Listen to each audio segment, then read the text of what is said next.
ولا مثيل له ونشهد أن لا إله إلا الله وحده لا شريك له الذي أرسله الله تعالى بالحق بشيرا ونذيرا وداعيا إلى الله بإذنه وسراجا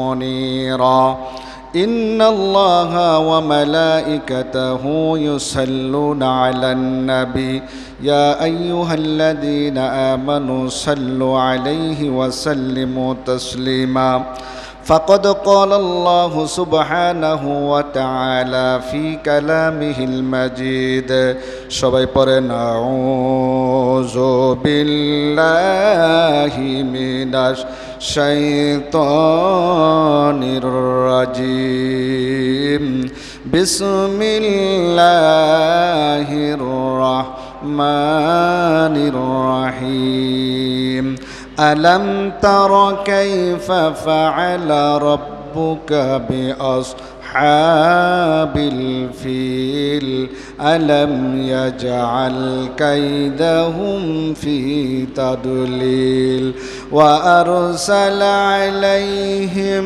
طيرا أبابيل ترميهم بحجارة من سجيل فجعلهم كعصف مأكول إن الله وملائكته يصلون على النبي يا أيها الذين آمنوا صلوا عليه وسلموا تسليما بلغ العلا بكماله كشف الدجى بجماله حسنت جميع خصاله صلوا عليه وعاله محبت پرن بلغ العلا بكماله كشف الدجى بجماله حسنت جميع خصاله صلوا عليه محمد نے آکر کفر کو مٹھایا کفر کو مٹھا کر صداقت بتایا بلغ العلا بکمالہ کشف الدجى بجماله حسنت جميع خصاله صلوا عليه وآله لا إله إلا الله لا إله إلا الله لا إله إلا الله لا إله إلا الله لا إله إلا الله لا إله إلا الله محمد رسول الله سبحانك لا علم لنا إلا ما علمتنا إنك أنت العليم الحكيم قال رب اشرح لي صدري ويسر لي أمري الحمد لله আল্লাহ পাক রব্বুল আলামিন আমাদেরকে বড় মহব্বত করে ভালোবেসে আজকে পবিত্র জুমার দিন জিলকাদ মাসের তৃতীয় জুমা। এই তো সামনে আমাদের সামনে হজ, কুরবানি আল্লাহ তাআলার বহুত বড় হুকুম আসতেছে একের পর এক। আল্লাহ পাকের বান্দারা তার ঘরে রওনা হয়ে গেছেন, কেউ যাইতেছে, কেউ এখনও প্রস্তুতি নিতেছেন, কেউ তওয়াফ করতেছেন, অনেকে চলে গেছে। আল্লাহ পাক আল্লাহর ঘরের মেহমান যারা গেছে তাদের প্রত্যেককে আল্লাহ তাআলা হজ্জে মাবরুর নসিব করুক, সবাই বলি আমিন। হজ্জে মাবরুর কি জিনিস? এমন হজ যেই হজের মধ্যে কোনো গুনাহ হয় না, আল্লাহ তাআলার পক্ষ থেকে কবুল হয়, এটাকে কি বলে? হজ্জে মাবরুর। আল্লাহ পাক আমাদের সবাইকে যারা গেছে সবাইকে হজ্জে মাবরুর নসিব করুক, সবাই বলি আমিন। মুসলমান ভাই মুসলমান ভাইয়ের জন্য দোয়া করবে, এটাই এক মুসলমান ভাই আরেক মুসলমান ভাইয়ের জন্য পরিচয়। আল্লাহ পাক আমাদেরকে আজকে জুমার দিন আগে আগে আসার তৌফিক দিলেন, এই জন্য দিলে দিলে খুশি হওয়া চাই। জুমার মসজিদে আসার পরে দেখবেন যে বাসায় এতক্ষণ ছিলেন, বসে রয়েছেন, ঘুম আসে নাই। এখন মসজিদে আয়া বসছেন, দেখবেন 5 মিনিট লাগে না আপনার ঘুম চলে এসে। এটা আল্লাহ তাআলার পক্ষ থেকে একটা খাস এবং স্পেশাল বিশেষ এক সাকিনা কি নাজিল হয় মসজিদে যখন আসে, রহমতের ফেরেশতা তার মধ্যে কি করে হয়? সাকিনা নাজিল হয়। এই জন্য আল্লাহ পাক আমাদেরকে কবুল করছেন, মসজিদে আসতে পারছে। পৃথিবীর ইতিহাস খুলে দেখেন, আল্লাহ পাক বান্দাকে একে একে এরকম ভালো ভালো কিছু স্পেশাল কাজ দিয়ে থাকেন, যাকে আল্লাহ তাআলা বান্দার নৈকট্য হতে পারে, কাছের হতে পারে। দুনিয়ার মা বাবা আত্মীয় স্বজনও অনেক কিছু করে সন্তানের জন্য, যাতে সন্তান আমার কাছের হয়, আমার পাওয়া হয়। যেমন সন্তানকে বিদেশে পাঠাই, টাকা পয়সা উপার্জন করবে, সাংসারিক মধ্যে হবে, সংসারের মধ্যে শান্তি হবে, আত্মীয়তার বন্ধন হবে, বাড়বে, মহাব্বত বাড়বে। আল্লাহ তাআলাও চায় যে বান্দাকে প্রত্যেক সপ্তাহে একটা জুমা, তারপরে বছরে 2টা ঈদ, রমজান, কুরবানি, ঈদুল ফিতর, ঈদুল আজহা, শবে বরজ, শবে কদর, এগুলা দিতেছে কিসের জন্য? যে উম্মতে মুহাম্মদের মধ্যে হায়াত কম হবে কিন্তু অল্পতে লাভ বেশি হবে। এটা দুনিয়ার কোনো উম্মতকে দেয় নাই, শুধু এই স্পেশালভাবে এই উম্মতে মুহাম্মদীকে দিয়েছে। সুবহানাল্লাহ। শুধু আরও খুশি হবেন, পৃথিবীর কোনো নবীর জন্য আল্লাহ তাআলা পুরা জমিনকে মসজিদ বানায় নাই, শুধু এই উম্মতে মুহাম্মদের জন্য যেখানে সেজদা দেবে সেখানেই কবুল। সুবহানাল্লাহ। এই জন্য কবি বলেন, মসজিদে ও সুধা মারু এ জমিন, এ দুনিয়ার মুসলমান নৈরাশ হওয়ার কিছু নাই, উম্মতে মুহাম্মদী বড় আশা নিয়ে থাকো। তুমি ক্ষেতের মধ্যে আসো, পাথরের চূড়ায় আসো, যেখানে আজান হবে দুইজনে মিল্লা কি করে পেলো? জামাত পড়ে পেলো। আল্লাহ পাক আমাদেরকে ওই উম্মত, নবীর উম্মত হিসাবে কবুল করছেন, এই জন্য আল্লাহর কাছে হাজার শুকরিয়া বলি আলহামদুলিল্লাহ। যাই হোক, হজের আলোচনা চলতেছিল। হজের ফরজ 3টা। কয়টা? জোরে বলেন কয়টা? আরো জোরে বলেন কয়টা? কোনো ব্যক্তি যদি এই 3টা আদায় করে হজ হয়ে যাবে, বাকিটি না করলে কি হবে? গুনাহ হবে। কিন্তু হজ 1 নম্বর হচ্ছে নিয়ত করা, এহরাম বাঁধা। নিয়ত করার পরে কি করে দে? নিয়ত কইরা 2 রাকাত নামাজ পড়া, কাপড়টা পরা, যে আমি হজের নিয়তে কি বানলাম? এহরাম বান্ধা। 2 নম্বর হয়েছে ওই আল্লাহর ঘরে কি করা? তওয়াফ করা। 3 নম্বর হয়েছে আরাফার ময়দানে অবস্থান করা। কেউ যদি শুধু এই 3টা কাজ করলো, হজ হয়ে গেল। বাকি না করলে কি হবে? অন্যটি গুনাহগার হবে, অন্য যায়। কিন্তু ফরজ কয়টা? ওযুর ফরজ কয়টা? ব্যাস লেগে গেছে। কয়টা? 4টা। কেউ যদি এই 4টা করে ওযু হয়ে যাবে, বাকিটি না করলেও ওযু কি হয়ে যাবে? হয়ে যাবে। কিন্তু বাকিটি অন্যগুলা করা কি? সুন্নত। বুঝলেন কথা? ফরজ আর সুন্নত কি এক জিনিস না? ওটাই আপনাকে বুঝাইতে চাইলাম। হজের ফরজ কয়টা? কেউ যদি জিজ্ঞায় জোরে বলবেন কয়টা? নিয়ত করা, এহরাম বাঁধা, তওয়াফ করা, আরাফার ময়দানে খোলা আকাশে অবস্থান করা। এখানে যদি কেউ যুক্তি দেয় যে সিরা কাপড় পর মুখের লেগা, মাথায় তেল লাগাইতে পারবো না কির লেগা, আশ্রাইতে পারবো না কির লেগা, খুশবু লাগাইতে পারবো না কিরা, এক ঘরের তেনে আরেক ঘরের কাছে তওয়াফ করবো কির লেগা, 2 পাহাড়ের মাঝখানে দৌড়া মুখে না, এগুলো আকলের সাথে যুক্তির নাম ইসলাম না। যুক্তির নাম, এই যুক্তি খাড়া করছিল কেডা? মিস্টার কি? আল্লাহ কইছে তুই আদমরে সেজদা কর, সেখানে আল্লাহর সাথে তর্ক যে আমি হইছি মুআল্লিমুল মালাইকা, ফেরেশতার সর্দার, আমি মাটিরে সেজদা করব মুখে। আল্লাহ বলছে না, আমি বলছি কর, এটার মধ্যেই কামিয়াবি। যদি ভালো সন্তান হয়, মা বাবা যদি কোনো হুকুম করে, সন্তান কোনো তর্ক বিতর্ক করবে না, যে আব্বা বলছে বাস এইটাই, মুরব্বীরা বলছে এইটাই, মানার মধ্যে কি হয়েছে? কামিয়াবি। বেয়াদব আল্লাহর রহমত থেকে বঞ্চিত। ইবলিস এমন কোনো জায়গা নাই সেজদা করে নাই, কিন্তু আল্লাহর একটা হুকুম কি? ওয়াইদ ক্বালা রাব্বুকা লিল মালাইকাতু ইসজুদু লি আদম। আল্লাহ কয় ওয়াইদ ক্বালা রাব্বুকা লিল মালাইকাতি ইসজুদু লি আদম, ইবলিস আদমরে সেজদা কর। ইবলিস কয় মালিক আমি তো আগুনের, মাটি নিচে থাকবে, আগুন উপরে উঠবে, আমি কেন আদমকে সেজদা করব? আল্লাহ বলেন আজ থেকে তুই আর আমার খাস বান্দা না, আজকে থেকে মিস্টার ইবলিস।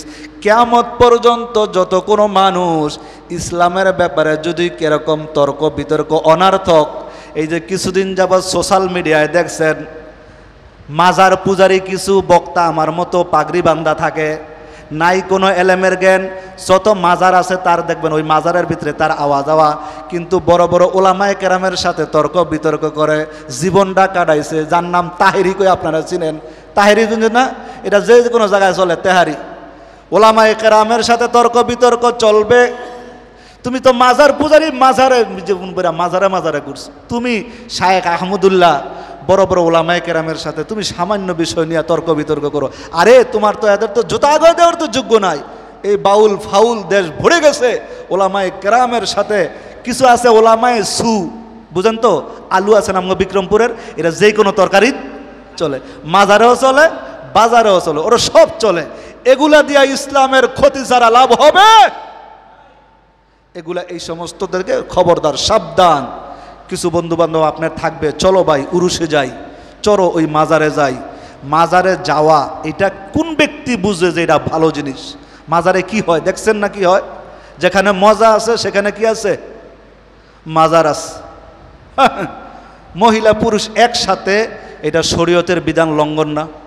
আপনি বুঝেন, মহিলা পুরুষ একসাথে হওয়ার কোনো সুরত আছে? 24 ঘন্টা যেটার কোনো কাজা নাই সেটা কি? পর্দা। কি পর্দা? যেটা কি আপনারা দেখলেন মহিলা মরছে মাইকিং করেন না, তার মানে কি? ইজ্জত, পর্দা। আম্মা জান আয়েশা যখন দুনিয়ার থেকে চলে গেল, এলান করে দিও যত তাড়াতাড়ি পারা হয় আমাকে দুনিয়ার থেকে যত তাড়াতাড়ি বিদায় করা যায়। আম্মা জান আয়েশার ছেলে ভালো মানুষ দুনিয়ার মধ্যে আছে নাকি এরকম দামি মানুষ? তাই আপনি কোথায় থেকে পাইলেন? যাই হোক, সেই আলোচনা না, হজের আলোচনা। হজ কয়টা ফরজ? আল্লাহ পাক সবার দিলের ভিতরে আশা আছে, দিলে নিয়ত করেন। কেমনে নিব সেটা কে জানে? আপনি এটা মাথায় ঝুঁকাইতে পারবেন না কেমনে গেছেন। গতকাল বলছিলাম না, ইমাম বুখারীর উস্তাদ, সেই ব্যক্তি হজ করতে পারে নাই, কিন্তু মুসির দোয়ায় হজের কবুল হইছে। মুসির লগে আল্লাহর লগে কি সম্পর্ক?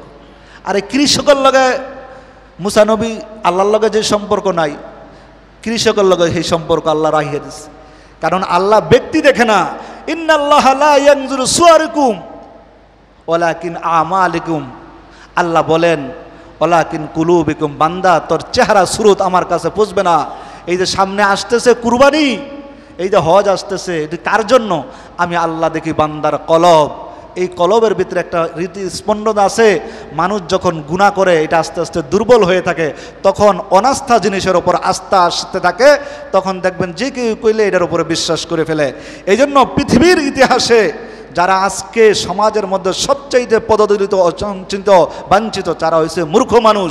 মূর্খ মানুষকে যেটা বুঝান সেটাই বুঝবে। এই জন্য আপনাদের হাতে ধরে পুরে পায়ে ধরে বলি, ছেলেদেরকে বিদেশ পাঠাইবেন, কিন্তু লেখাপড়ার কোনো কি নাই, বিকল্প।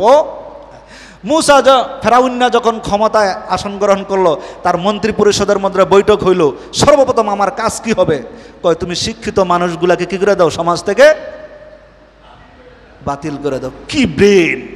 যখন নতুন প্রজন্ম আসবে কইব যে আনা রব্বুকুমুল আলা, আমিই তো খোদা, তখন হেরা যা কইব তাই মানব।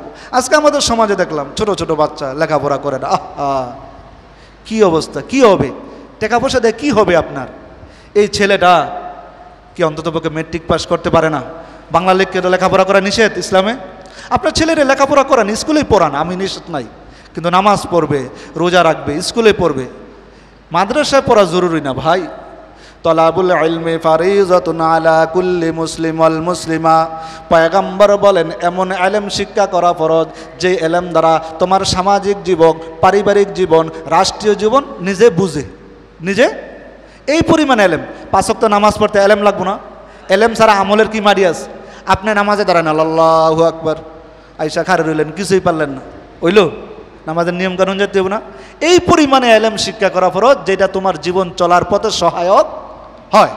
আল্লাহ পাক আমাদেরকে এই যে হজে যারা যাইতেছে, আমার মহল্লার মধ্যে আমি 1 বছর আইসা কেউ রীতি দেখলাম না যাইতে। আপনাকে কি টাকা পয়সা হয় নাই? হজ ফরজ হয় নাই? আপনি ওই নবীর ওই হাদিসের এই যদি এটা নিয়ে মরেন, চাই সে ইহুদি হইয়া মরুক, চাই সে নাসারা হইয়া মরুক, আমি নবীর কোনো কি যায় না, আসে যায়। তো নবী যদি এই বদদোয়া দেয় আর এটা নিয়ে যদি আপনি কবরে যান, আপনি গাড়ি বাড়ি সব করতেছেন দোস্ত, আপনি নির্বেজাল, আপনার অনেক সম্পত্তি আছে, আপনি একটু জায়গা বেচে আপনি হজে চলে যান। এই ছেলে সন্তানের পিছনে আপনি তাকায় কোনো লাভ নাই। 1 দিন 2 দিন 3 দিনের দিন হুজুরকে দিয়া দোয়া করায়, মিলাদ পড়ায়া, আবার 40-এর দিন, আবার 1 বছর পরে, এছাড়া আর আপনার আর কিচ্ছু দিবে না। বন্ধু, তুমি হিসাবটা একটু মিলাও, আমার কথার সাথে আজকে রাত্রে মিলাও। 3 টুকরা কাপড়, তোমারও যেমন আমারও সেমন। তুমি বাড়িওয়ালা গাড়িওয়ালা হইছো, তুমি বাদশাহ হইছো, তোমার এই কাফনের মধ্যে স্পেশাল কিছু লেখা থাকবে না। তোমার যেইভাবে গোসল করাইবে আমাকেও তো সেইভাবে গোসল দিব, তোমাকে যেই 3 টুকরা আমাকেও তো সেই 3 টুকরা, তোমাকে যেই 3.5 হাত আমাকেও তো দেবো বন্ধু 3.5 হাত। কেন তুমি ধোকায় পড়লা? কোন জিনিস তোমাকে ধোকায় ফেলাইলো? কোন জিনিস ধোকায় ফেলাইছে? এই যে সামনে আসতেছে দুনিয়ার লোভ লালসায় তোমাকে কি করছে? সব বিকৃতি করে দিছে। আল্লাহ পাক রব্বুল আলামিন বলেন, বান্দা লা তামশি ফিল আরদি মারহা, জমিনের মধ্যে দাম্ভিক করে চলিও না। এই দুনিয়ার মধ্যে যারা দাম্ভিক করে চলছে, আজকে তাদের ইতিহাস পড়ে দেখো, কারুনের চেয়ে সম্পদওয়ালা দুনিয়ার মধ্যে এত বড় লোক কেউ ছিল না, ফেরাউনের চেয়ে বাহাদুরিওয়ালা লোক কেউ ছিল না, কারুনের চেয়ে সম্পদওয়ালা কেউ ছিল না। আজকে তারা দুনিয়ার থেকে খালি হাতে বিদায়, বরঞ্চ লাঞ্ছনা বাঞ্ছনা নিয়ে বিদায় হয়েছে, ইজ্জতের বিদায় হয় নাই, ঠিক কিনা? কই আজকে এই যে হাজিরা যায়, আবু জাহেলের বাইত পায়খানা করে, বাথরুম করে, এটা কি ইজ্জত? হ্যাঁ, আল্লাহ বলেন বান্দা ইজ্জতের মালিক আল্লাহ, জিল্লতির মালিক আল্লাহ। কারণ কত ধনাঢ্য মানুষ ছিল, আজকে তারা রাস্তার মধ্যে ভিক্ষা করে। সকালবেলার ধনীরে তুই ফকির সন্ধ্যাবেলা। এই জন্য হজ তোর ওপর ফরজ হয়ে গেলে ভাই তোর কাছে বলিয়া যাই, আর দেরি করবি না, সন্তানের পিছনে মায়ায় করবি। 20 লক্ষ টাকা দিয়া সন্তানটাকে বিদেশে পাঠাও, আমি নিষেধ করব না। 20 লক্ষ টাকা দিয়া তুমি কিস্তিওয়ালার থেকে মা তুমি কিস্তি নিয়া তোমার সংসার চালাও। এই হারাম দিয়া সংসার চালাইয়া জীবন বইরাও তুমি আগাইতে পারবা না। লেখা নাও, 1 বছর আলু লাগাইছো, 1 কোটি পাইছো, দ্বিতীয়বার আবার লোন লইয়া শোধ লইয়া আলু লাগাইছো। সব বাস্তব প্রমাণ, বাস্তব প্রমাণ। হারামের আরাম নাই, ইমানদারের গুম নাই। ইমানদার রাত্রের মালিয়া আল্লাহর ডাকে আল্লাহ, আর হারামি সারাদিন টেনশনে থাকে। টেনশন কেমনে করলে ভালো হবে, কেমনে টালো হবে, আল্লাহ তার ভিতরে টেনশন দিয়েই রাখছে। এ দুনিয়ার মুসলমান, লক্ষ টাকা তুমি কামাই করলা, কিন্তু আল্লাহ যদি আজকে রাত্রে তুমি 20 লক্ষ টাকা লোন লইলা, রাত্রে যদি তোমার প্যারালাইসিস হয়ে যায়, এই 20 লক্ষ টাকা মাথার তলে দিয়া ঘুমানো ছাড়া আর কোনো রাস্তা থাকবে? এজন্য আসুন গুনাহমুক্ত জিন্দেগি করো মুসলমান। আল্লাহ বড় ছাড় দেয়, কিন্তু ধরলে ছাড় দিবে না। এই জন্য আজকে আপনাদের কাছে বলি, যাদের হজের তৌফিক হয়ে গেছে, হজের আলোচনা এই জুমাই তো শেষ, তারপরে কুরবানির আলোচনা আসতেছে। এই জন্য হজের মধ্যে আল্লাহ তাআলা কি রেখে দিয়েছে? যেই ব্যক্তি কাবা ঘরের সামনে চক্কর লাগায়, ওই কাবা ঘরের মধ্যে যখন চক্কর লাগায়, লাব্বাইক আল্লাহুম্মা লাব্বাইক, আমার মাওলা কয়, দেখ দেখ ফেরেশতা, আমার বান্দা সন্তানের পাগল হয় নাই, স্ত্রীর পাগল হয় নাই।